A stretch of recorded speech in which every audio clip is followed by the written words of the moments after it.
Kitab Rut, Rut pasal 1.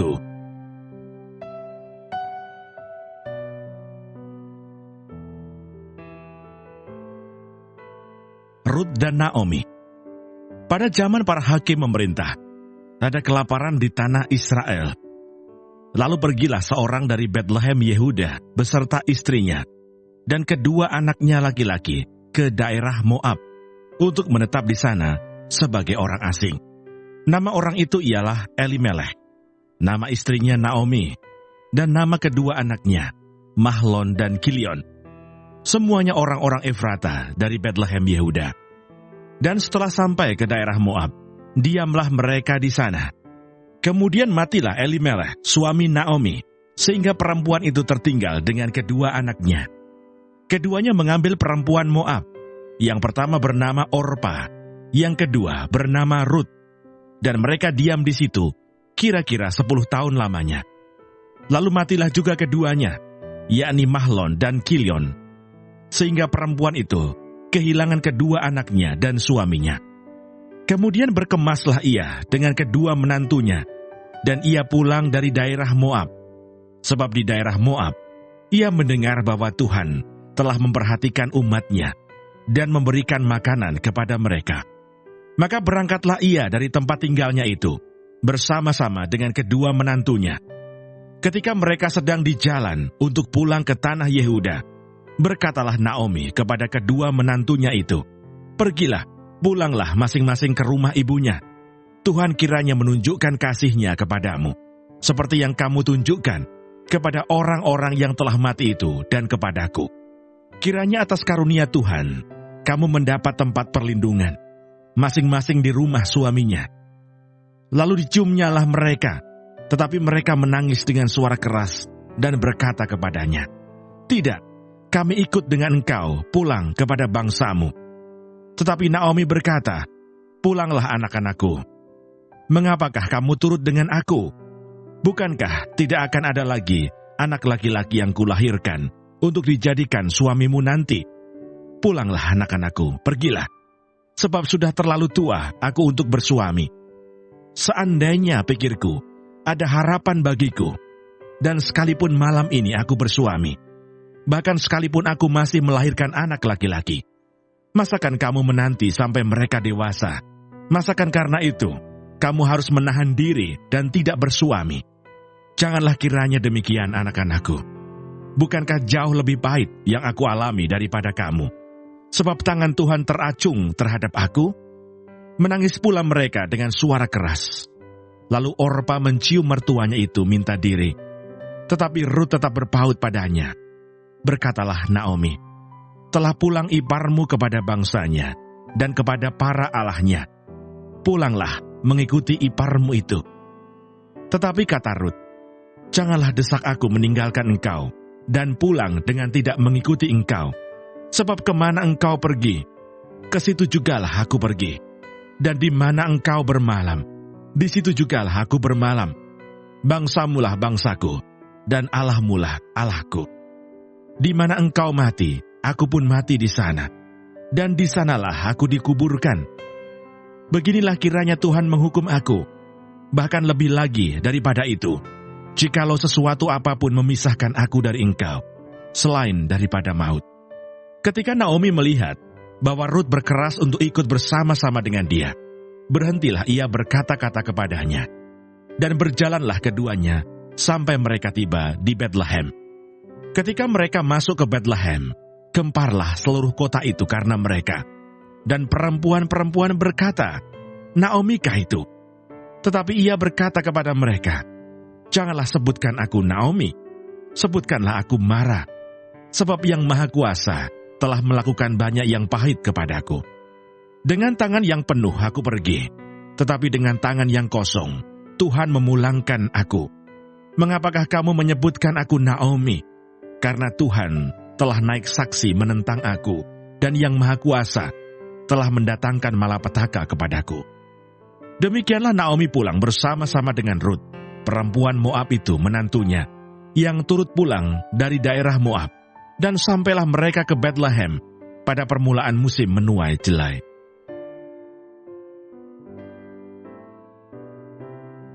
Rut pasal 2. Rut bertemu dengan Boas. Naomi itu mempunyai seorang sanak dari pihak suaminya, seorang yang kaya raya dari kaum Elimelech, namanya Boas. Maka Rut perempuan Moab itu berkata kepada Naomi, "Biarkanlah aku pergi ke ladang, memungut bulir-bulir jelai di belakang orang yang murah hati kepadaku." Dan sahut Naomi kepadanya, "Pergilah anakku." Pergilah ia, lalu sampai di ladang, dan memungut jelai di belakang penyabit-penyabit. Kebetulan ia berada di tanah milik Boas, yang berasal dari kaum Elimelech. Lalu datanglah Boas dari Betlehem. Ia berkata kepada penyabit-penyabit itu, "Tuhan kiranya menyertai kamu." Jawab mereka kepadanya, "Tuhan kiranya memberkati Tuhan." Lalu kata Boas kepada bujangnya yang mengawasi penyabit-penyabit itu, "Dari manakah perempuan ini?" Bujang yang mengawasi penyabit-penyabit itu menjawab, "Dia adalah seorang perempuan Moab. Dia pulang bersama-sama dengan Naomi dari daerah Moab." Tadi ia berkata, "Izinkanlah kiranya aku memungut dan mengumpulkan jelai dari antara berkas-berkas jelai ini di belakang penyabit-penyabit." Begitulah ia datang dan terus sibuk dari pagi sampai sekarang, dan seketika pun ia tidak berhenti. Sesudah itu berkatalah Boas kepada Rut, "Dengarlah dahulu anakku, tidak usah engkau pergi memungut jelai ke ladang lain, dan tidak usah juga engkau pergi dari sini, tetapi tetaplah dekat pengerja-pengerjaku perempuan. Lihat saja ke ladang yang sedang disabit orang itu. Ikutilah perempuan-perempuan itu dari belakang, sebab aku telah memesankan kepada pengerja-pengerja lelaki, jangan mengganggu engkau. Jika engkau haus, pergilah ke tempayan-tempayan, dan minumlah air yang dicedok oleh pengerja-pengerja itu." Lalu sujudlah Rut menyembah dengan mukanya sampai ke tanah dan berkata kepadanya, "Mengapakah aku mendapat belas kasihan daripadamu, sehingga Tuhan memperhatikan aku, padahal aku ini seorang asing?" Boas menjawab, "Telah dikabarkan orang kepadaku dengan lengkap segala sesuatu yang engkau lakukan kepada mertuamu sesudah suamimu mati, dan bagaimana engkau meninggalkan ibu bapamu dan tanah kelahiranmu, serta pergi kepada suatu bangsa yang dahulu tidak engkau kenal. Tuhan kiranya membalas perbuatanmu itu, dan kepadamu kiranya dikaruniakan upahmu sepenuhnya oleh Tuhan Allah Israel, yang di bawah sayapnya engkau datang berlindung." Kemudian berkatalah Rut, "Memang aku mendapat belas kasihan daripadamu, ya Tuhanku, sebab Tuhan telah menghiburkan aku dan telah menenangkan hati hambamu ini, walaupun aku tidak sama seperti salah seorang hamba-hambamu perempuan." Ketika sudah waktu makan, berkatalah Boas kepadanya, "Datanglah kemari, makanlah roti ini, dan celupkanlah suapmu ke dalam cuka ini." Lalu duduklah ia di sisi penyabit-penyabit itu, dan Boas mengunjukkan bertih gandum kepadanya. Makanlah Rut sampai kenyang, bahkan ada sisanya. Setelah ia bangun untuk memungut pula, maka Boas memerintahkan kepada pengerja-pengerjanya, "Dari antara berkas-berkas itu pun, ia boleh memungut, janganlah ia diganggu. Bahkan haruslah kamu dengan sengaja menarik sedikit-sedikit dari onggokan jelai itu untuk dia dan meninggalkannya, supaya dipungutnya. Janganlah berlaku kasar terhadap dia." Maka ia memungut di ladang sampai petang. Lalu ia mengirik yang dipungutnya itu, dan ada kira-kira seeva jelai banyaknya. Diangkatnyalah itu. Lalu masuklah ia ke kota. Ketika mertuanya melihat apa yang dipungutnya itu, dan ketika dikeluarkannya dan diberikannya kepada mertuanya sisa yang ada setelah kenyang itu, maka berkatalah mertuanya kepadanya, "Di mana engkau memungut dan di mana engkau bekerja hari ini? Diberkatilah kiranya orang yang telah memperhatikan engkau itu." Lalu diceritakannya lah kepada mertuanya itu, pada siapa ia bekerja, katanya, "Nama orang pada siapa aku bekerja hari ini ialah Boas." Sesudah itu berkatalah Naomi kepada menantunya, "Diberkatilah kiranya orang itu oleh Tuhan, yang rela mengaruniakan kasih setianya kepada orang-orang yang hidup dan yang mati. Lagi kata Naomi kepadanya, orang itu kaum kerabat kita. Dialah salah seorang yang wajib menebus kita. Lalu kata Rut, perempuan Moab itu, lagi pula ia berkata kepadaku, tetaplah dekat pengerja-pengerjaku, sampai mereka menyelesaikan seluruh penyapitan ladangku.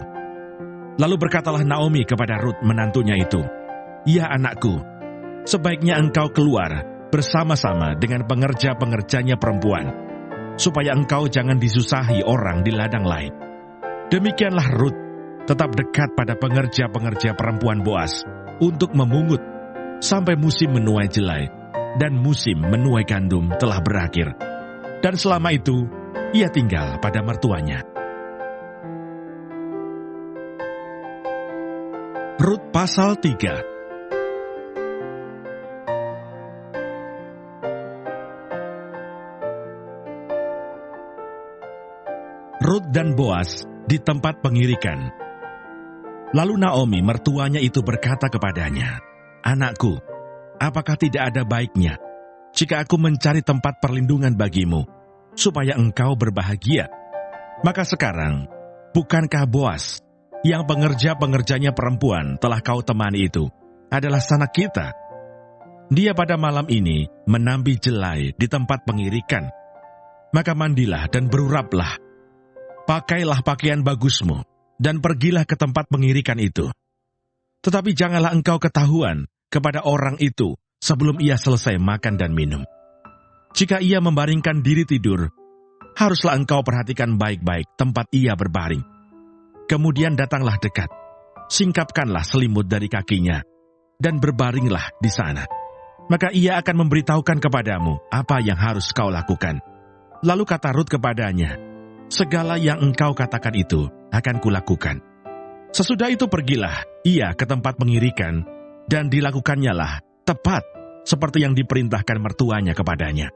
Setelah Boas habis makan dan minum dan hatinya gembira, datanglah ia untuk membaringkan diri, tidur pada ujung timbunan jelai itu. Kemudian datanglah perempuan itu dekat dengan diam-diam. Disingkapkannyalah selimut dari kaki Boas, dan berbaringlah ia di situ. Pada waktu tengah malam, dengan terkejut terjagalah orang itu, lalu meraba-raba ke sekelilingnya, dan ternyata ada seorang perempuan berbaring di sebelah kakinya.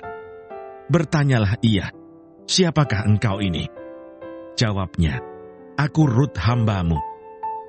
Kembangkanlah kiranya sayapmu, melindungi hambamu ini, sebab engkaulah seorang kaum yang wajib menebus kami. Lalu katanya, diberkatilah kiranya engkau oleh Tuhan ya anakku. Sekarang engkau menunjukkan kasihmu lebih nyata lagi daripada yang pertama kali itu. Karena engkau tidak mengejar-ngejar orang-orang muda, baik yang miskin maupun yang kaya. Oleh sebab itu anakku, janganlah takut. Segala yang kau katakan itu akan kulakukan kepadamu. Sebab setiap orang dalam kota kami tahu bahwa engkau seorang perempuan baik-baik. Maka sekarang memang aku seorang kaum yang wajib menebus. Tetapi walaupun demikian masih ada lagi seorang penebus yang lebih dekat daripadaku. Tinggallah di sini malam ini dan besok pagi. Jika ia mau menebus engkau, baik, biarlah ia menebus. Tetapi jika ia tidak suka menebus engkau, maka akulah yang akan menebus engkau. Demi Tuhan yang hidup. Berbaring sajalah tidur sampai pagi. Jadi berbaringlah ia tidur di sebelah kakinya sampai pagi.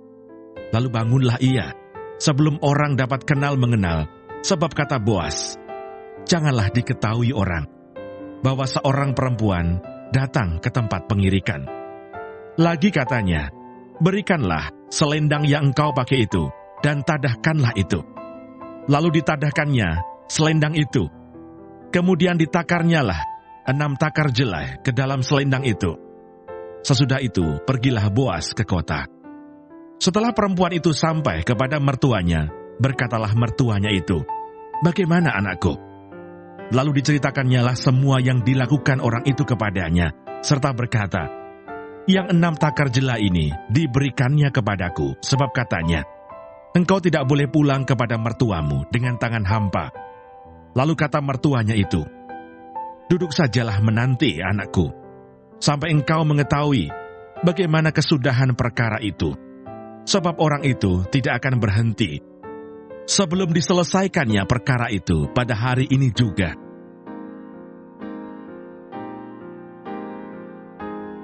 Rut pasal 4.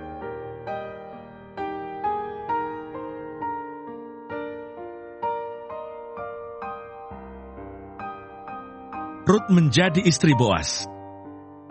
Boas telah pergi ke pintu gerbang dan duduk di sana. Kebetulan lewatlah penebus yang disebutkan Boas itu. Lalu berkatalah Boas, "Hai saudara, datanglah dahulu kemari, duduklah di sini." Maka datanglah ia, lalu duduk. Kemudian dipilihnyalah 10 orang dari para tua-tua kota itu dan berkata, "Duduklah kamu di sini." Maka duduklah mereka. Lalu berkatalah ia kepada penebus itu, "Tanah milik kepunyaan saudara kita, Elimeleh, hendak dijual oleh Naomi, yang telah pulang dari daerah Moab. Jadi pikirku, baik juga hal itu kusampaikan kepadamu sebagai berikut. Belilah tanah itu di depan orang-orang yang duduk di sini, dan di depan para tua-tua bangsa kita. Jika engkau mau menebusnya, tebuslah. Tetapi jika engkau tidak mau menebusnya, beritahukanlah kepadaku, supaya aku tahu. Sebab tidak ada orang yang dapat menebusnya, kecuali engkau. Dan sesudah engkau, aku." Lalu berkatalah ia, "Aku akan menebusnya." Tetapi kata Boas, "Pada waktu engkau membeli tanah itu dari tangan Naomi, engkau memperoleh Rut juga, perempuan Moab, istri orang yang telah mati itu, untuk menegakkan nama orang itu di atas milik pusakanya." Lalu berkatalah penebus itu, "Jika demikian, aku ini tidak dapat menebusnya, sebab aku akan merusakkan milik pusakaku sendiri. Aku mengharap engkau menebus apa yang seharusnya aku tebus, sebab aku tidak dapat menebusnya." Beginilah kebiasaan dahulu di Israel dalam hal menebus dan menukar. Setiap kali orang hendak menguatkan sesuatu perkara, maka yang seseorang menanggalkan kasutnya sebelah dan memberikannya kepada yang lain. Demikianlah caranya orang mensahkan perkara di Israel. Lalu penebus itu berkata kepada Boas, "Engkau saja yang membelinya." Dan ditanggalkannyalah kasutnya. Kemudian berkatalah Boas kepada para tua-tua dan kepada semua orang di situ, "Kamulah pada hari ini menjadi saksi bahwa segala milik Elimeleh dan segala milik Kilion dan Mahlon aku beli dari tangan Naomi. Juga Rut perempuan Moab itu, istri Mahlon, aku peroleh menjadi istriku, untuk menegakkan nama orang yang telah mati itu di atas milik pusakanya. Demikianlah nama orang itu tidak akan lenyap dari antara saudara-saudaranya dan dari antara warga kota. Kamulah pada hari ini menjadi saksi." Dan seluruh orang banyak yang hadir di pintu gerbang dan para tua-tua berkata, "Kamilah menjadi saksi. Tuhan kiranya membuat perempuan yang akan masuk ke rumahmu itu sama seperti Rahel dan Lea, yang keduanya telah membangunkan umat Israel. Biarlah engkau menjadi makmur di Efrata, dan biarlah namamu termasyur di Betlehem. Keturunanmu kiranya menjadi seperti keturunan Peres, yang dilahirkan Tamar bagi Yehuda, oleh karena anak-anak yang akan diberikan Tuhan kepadamu dari perempuan muda ini." Lalu Boas mengambil Rut dan perempuan itu menjadi istrinya, dan dihampirinyalah dia. Maka atas karunia Tuhan, perempuan itu mengandung, lalu melahirkan seorang anak laki-laki.